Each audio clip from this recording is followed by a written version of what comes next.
కూటమి ప్రభుత్వం పనులు చేస్తున్న మంచిని ప్రజల్లోకి తీసుకెళ్లడంలో విఫలమవుతున్నామని అన్నారు CM Chandrababu. Visakha steel plant మూతపడకుండా ఆపగలిగామని, నష్టాల నుంచి బయటకు తీసుకువచ్చినా కూడా నిందలు మోయాల్సి వస్తోందని అన్నారు. చేసిన పనుల గురించి మనమే చెప్పుకోవాలని, ప్రజల్లోకి తీసుకువెళ్లే బాధ్యతను మంత్రులతో పాటు ఎమ్మెల్యేలు, స్థానిక నాయకులు తీసుకుని ప్రచారం చేయాల్సిందేనని అన్నారు ముఖ్యమంత్రి చంద్రబాబు.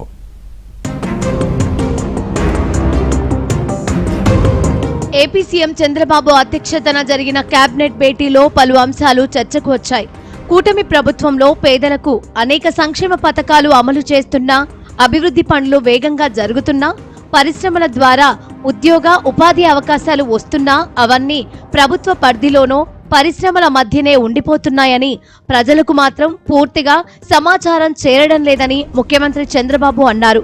క్షేత్రస్థాయిలో ప్రచారాలు చేస్తున్నట్లు కొంతమంది మంత్రులు సీఎం దృష్టికి తీసుకువచ్చినా ఆయన సంతృప్తి చెందలేదు. జనంలోకి మరింతగా తీసుకువెళ్లాలని, అంశాల వారీగా కార్యక్రమాలు చేపట్టి వాటిపై ప్రజలకు కూడా వివరించాలన్నారు. పెన్షన్లు పెంచినా, రహదారుల నిర్మాణం, అనేక పరిశ్రమలు వచ్చినా ఎందుకు ప్రజలకు చెప్పడం లేదని చంద్రబాబు ప్రశ్నించారు.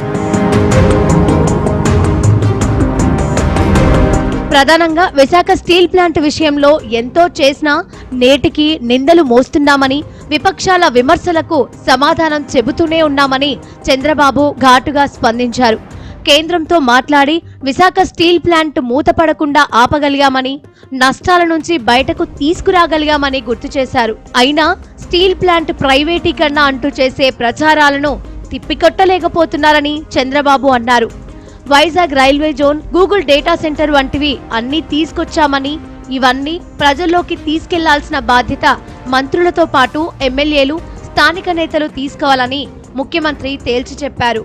ఆర్సెల్ మిట్టల్ ప్లాంట్ త్వరలో శంకుస్థాపన కూడా చేయబోతున్నామని, విశాఖను ముంబైలా అభివృద్ధి చేస్తామని చంద్రబాబు మంత్రులకు వివరించారు.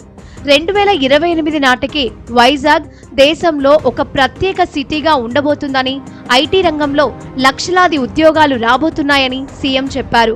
వెస్టులో ముంబై తరహాలో, ఈస్టులో విశాఖ అభివృద్ధి చెందబోతుందని, ప్రస్తుతం ఆంధ్రాలో వర్క్ ఫ్రం హోంలో 4,70,000 మంది ఉన్నారని, దీనిని 10 లక్షలకు పెంచే విధంగా ఆలోచన చేస్తున్నామన్నారు.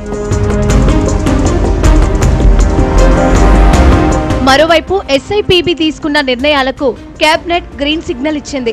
1,17,000 కోట్ల పెట్టుబడులకు, పలు సంస్థలకు భూ కేటాయింపులు, సబ్సిడీలకు కేబినెట్ ఆమోదం తెలిపింది. విశాఖలో గూగుల్ దేశంలోనే అతిపెద్ద డేటా సెంటర్ ఏర్పాటు చేస్తున్నట్లు ప్రభుత్వం ప్రకటించింది. దాదాపు 1,17,000 కోట్ల రూపాయల పెట్టుబడులు, దాదాపు 65,000-70,000 ఉద్యోగ అవకాశాలు కల్పించే పెట్టుబడులకి ఈరోజు కేబినెట్ ఆమోదం తెలిపిందని చెప్పేసి మనం చేస్తాను.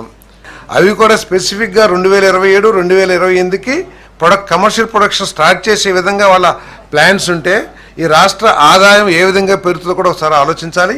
యువతకు ఉద్యోగాలు ఇవ్వడమే లక్ష్యంగా కూటమి ప్రభుత్వం ముందుకు వెళ్తోంది. అందులో భాగంగానే 70,000 ఉద్యోగాలు కల్పించే ప్రతిపాదనకు కేబినెట్ ఆమోద ముద్ర వేసింది.